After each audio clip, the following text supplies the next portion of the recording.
Hello everyone, welcome back to my YouTube channel heart of knowledge. आज हम बात करते हैं चैप्टर 6 के बारे में, जिसका क्या नाम है, कंबशन एंड फ्लेम।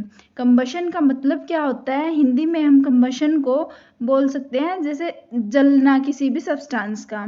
फ्लेम को हम क्या बोलते हैं हिंदी में? आग की लपटें। जो आग की लपटें होती हैं उनको हम फ्लेम बोलते हैं।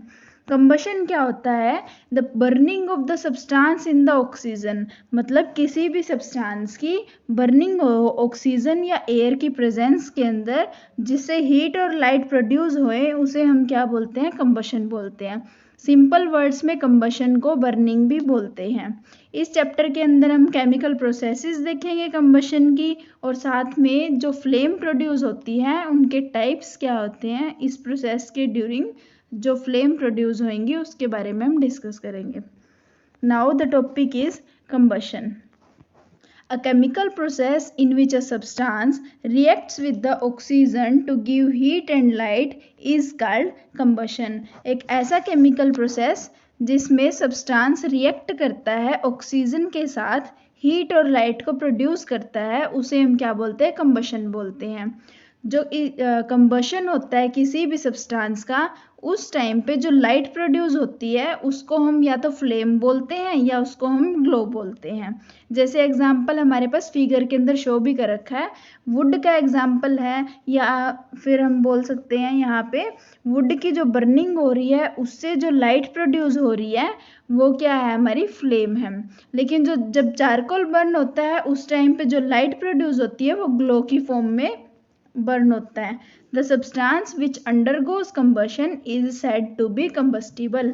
ऐसे सब्सटेंस जिनके अंदर कंबशन हो जाता है, जिनकी बर्निंग हो जाती है, उन सब्सटेंस को हम कंबस्टिबल बोलते हैं।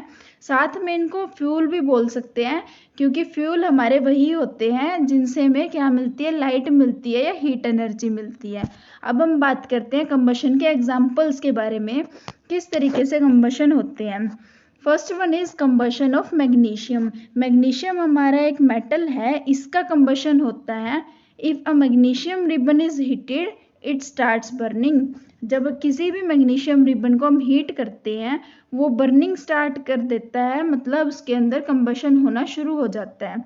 जब मैग्नीशियम रिबन बर्न होता है तो वो ऑक्सीजन और एयर के साथ कंबाइन करके मैग्नीशियम ऑक्साइड बनाता है, साथ में हीट भी लिबरेट करता है या प्रोड्यूस करता है, और लाइट भी प्रोड्यूस करता है। जो इसकी केमिकल रिएक्शन है ये मैंने आपको बताई है कि magnesium plus oxygen gives us magnesium oxide, और साथ में हीट और लाइट भी प्रोड्यूस करता है। तो जो बर्निंग होती है मैग्नीशियम की एयर के अंदर, ये क्या होती है? कंबशन प्रोसेस होती है, और इस रिएक्शन के अंदर मैग्नीशियम हमारा क्या होएगा? कंबस्टिबल सब्सटेंस होएगा। Now the next one is combustion of charcoal. Charcoal mainly हमारा कार्बन का ही फॉर्म होता है। चारकोल को हम कार्बन भी बोल सकते हैं। अगर हम किसी भी चारकोल के पीस को होल्ड करते हैं with the pair of tongues, मतलब इस टाइप से कुछ पकड़ने का हमारे पास कैंची टाइप से कुछ होती है, उसको हम क्या बोलते हैं? टंग्स बोलते हैं। और इसके साथ जब हम चारकोल को पकड़ते हैं, हीट करते हैं इसको किसी बर्नर या फ्लेम के ऊपर, तो वो बर्निंग करना स्टार्ट कर देता है। इट मीन्स चारकोल हमारा क्या है? कंबस्टिबल सब्सटेंस है। जब चारकोल को बर्न करते हैं ऑक्सीजन की प्रेजेंस में, तो यहाँ से क्या होती है? कार्बन डाइऑक्साइड गैस प्रोड्यूस होती है, साथ में हीट और लाइट दोनों प्रोड्यूस होती हैं। Carbon when reacts with oxygen, जो एयर के अंदर प्रेजेंट होती है, कंबशन होएगा, कार्बन डाइऑक्साइड फॉर्म होएगी, दैट इज CO2, साथ में हीट रिलीज होएगी और लाइट भी निकलेगी। इस प्रोसेस के अंदर चारकोल हमारा कंबस्टिबल सब्सटेंस है, और यहाँ पे चारकोल ग्लो करता है या लाइट है उसकी प्रोड्यूस होती है। कोल के अंदर बहुत ज़्यादा अमाउंट के अंदर कार्बन प्रेजेंट होता है, तो कोल भी हमारा बर्न कर जाता है एयर के अंदर, जो क्या प्रोड्यूस करता है? कार्बन डाइऑक्साइड, हीट और लाइट ही प्रोड्यूस करता है। तो इस वजह से चारकोल और कोल दोनों हमारे कंबस्टिबल सब्सटेंस होते हैं। इन दोनों एग्जाम्पल्स के अंदर हमें क्या पता लगा है? पहला हमारे पास क्या था एग्जाम्पल? मैग्नीशियम का, और दूसरा हमारे पास चारकोल का था। इन दोनों एग्जाम्पल से हमें एक चीज़ कॉमन मिल रही है। क्या मिल रही है? ऑक्सीजन है जो हमारी, वो नेसेसरी होती है कंबशन के लिए। Oxygen is a necessary part of the combustion process. वैसे होता क्या है, ऑक्सीजन क्या होती है, सपोर्टर होती है कंबशन की। ऑक्सीजन के बिना हमारा कंबशन पॉसिबल नहीं होता। मोस्ट ऑफ केसेस के अंदर क्या होता है, कंबशन में ऑक्सीजन प्रोवाइड की जाती है एयर से, मतलब वो अपने आप क्या करती है, एयर, सराउंडिंग एयर से ऑक्सीजन को ले लेती है। तो इन दिस वे एयर भी हमारा क्या हुआ, एक सपोर्टर हुआ कंबशन का। क्यों हुआ, क्योंकि एयर के अंदर हमारे पास ऑक्सीजन प्रेजेंट है। तो हम या फिर तो ऑक्सीजन लिख दे as a supporter of combustion, या फिर हम क्या लिख दे, एयर लिख दे as a supporter of combustion, दोनों का मतलब सेम होएगा। नाउ अब हम डिस्कस करते हैं कुछ और एग्जाम्पल्स के बारे में जो कंबशन के एग्जाम्पल्स है। जैसे for example food. Food is a fuel for our body. हमारी बॉडी के लिए फूड क्या है, फ्यूल का काम करता है। किस तरीके से करता है, रेस्पिरेशन के टाइम पे जो डाइजेस्टेड फूड होता है हमारा, एग्जाम्पल ले लेते हैं, अगर ग्लूकोज की फॉर्म में प्रेजेंट है तो ये ऑक्सीजन के साथ रिएक्ट करता है और क्या प्रोड्यूस करता है, कार्बन डाइऑक्साइड, और कार्बन डाइऑक्साइड के साथ साथ हीट भी प्रोड्यूस करता है। अगर हीट प्रोड्यूस करता है तो इसका मतलब क्या हुआ, हमारी बॉडी हीट को यूटिलाइज करेगी, और ये जो हीट यूटिलाइज होती है तो इसका मतलब यहाँ क्या हो रहा है, कंबशन प्रोसेस हो रही है। तो रेस्पिरेशन हमारा एक तरीके से स्लो कंबशन होता है फूड का, जो हमारी बॉडी के अंदर ये फिनोमिना डेली बेसिस पे होता है। अब अगला एग्जाम्पल हम देखते हैं डेली बेसिस पे ही, जो हमारी डेली लाइफ में होते हैं या हम देखते हैं उनको। जैसे आपने आयरन देखा होगा, आयरन की नेल देखी है, उसके ऊपर क्या होता है, थोड़ा बहुत रस्ट लग जाता है, ब्राउन कलर का रस्ट आप सबने देखा होगा, या किसी भी आयरन ऑब्जेक्ट के ऊपर जो रस्टिंग होती है वो देखी होगी। तो रस्ट जो हमारा फॉर्म होता है वो कैसे होता है, आयरन जब स्लोली कंबाइन कर जाता है ऑक्सीजन के साथ जो हमारी एयर के अंदर प्रेजेंट होती है, या मॉइस्चर के साथ जब उसकी रिएक्शन होती है तो वहाँ से क्या होता है, आयरन ऑक्साइड बनता है। और जो आयरन ऑक्साइड होता है वो किसकी फॉर्म ले लेता है, रस्ट की फॉर्म ले लेता है। तो the process of rusting of iron is an example of slow combustion. ये भी एग्जाम्पल होता है स्लो कंबशन का, क्योंकि इस रस्टिंग के अंदर भी कुछ ना कुछ कम अमाउंट में जरूर, पर थोड़ी बहुत हीट तो इसमें जरूर निकलती है, लाइटनिंग नहीं होती पर इसके अंदर। अब जो अगला एग्जाम्पल लेते हैं हम, जैसे सन प्रोड्यूस करता है, हीट और लाइट दोनों ही प्रोड्यूस करता है। हीट और लाइट जो प्रोड्यूस होती है सन की, वो ऑर्डिनरी कंबशन की वजह से नहीं होती, जैसे कि मतलब ऑक्सीजन की प्रेजेंस में जो हमारा सिंपल कंबशन होता है उस तरीके से नहीं होती। लेकिन जो हीट और लाइट प्रोड्यूस होती है सन में, वो न्यूक्लियर रिएक्शंस की वजह से होती है। तो यहाँ हम क्या बोल सकते हैं, सन एक कंबशन प्रोसेस नहीं करता, सन में कोई भी कंबशन प्रोसेस नहीं होती। यहाँ पे सिर्फ और सिर्फ न्यूक्लियर रिएक्शंस की वजह से हीट और लाइट प्रोड्यूस होती है, जिनमें क्या होता है, हाइड्रोजन हमारा हीलियम के अंदर कन्वर्ट हो जाता है, जिससे हीट और लाइट एनर्जी हमारी रिलीज होती है। इनके बारे में आप आगे स्टडी करोगे, हाइड्रोजन, हीलियम, किस तरीके से इनके मेटल्स वगैरह है पूरे, उनके बारे में हम बात करेंगे। नाउ अब हम बात करते हैं combustible and non combustible substances के बारे में।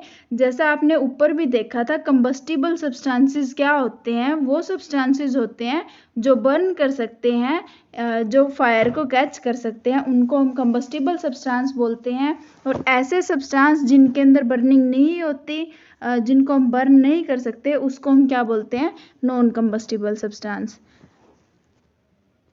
अब हम दो एग्जांपल्स लेते हैं। एक साइड तो हम क्या करते हैं, एक पीस ऑफ पेपर लेते हैं, पेपर का पीस, और दूसरी साइड क्या लेते हैं, हम एक स्टोन लेते हैं। अब जब इन दोनों के ऊपर हम लाइटेड मैच स्टिक को अप्लाई करेंगे, कोई भी एक मैच स्टिक बर्न करके उसको उनके पास लेके आएंगे, तो जो पेपर है हमारा पीस ऑफ पेपर, वो बर्न करना स्टार्ट कर देगा। मतलब हमारा जो पीस ऑफ पेपर था उसके अंदर कंबशन होना शुरू हो जाएगा।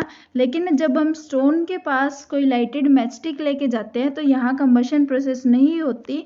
अगर यहाँ कंबशन प्रोसेस नहीं होती तो इसका मतलब क्या है, हमारे पूरे सराउंडिंग में दो टाइप के सब्सटेंस होते हैं, मतलब हर सब्सटेंस कंबशन नहीं कर सकते, उनके अंदर कंबशन नहीं हो सकती। तो हमारे इस तरीके से सब्सटेंस को डिवाइड किया गया है। दो टाइप के सब्सटेंस होते हैं, number 1 is combustible substance and number 2 is non combustible substance. दो substance which can burn are called combustible substance. ऐसे सब्सटेंस जो बर्न हो सकते हैं उनको हम कंबस्टिबल सब्सटेंस बोलते हैं, या दूसरे वर्ड्स में हम ये बोल सकते हैं ऐसे सब्सटेंस जिनके अंदर कंबशन होती है उनको कंबस्टिबल सब्सटेंस बोलते हैं।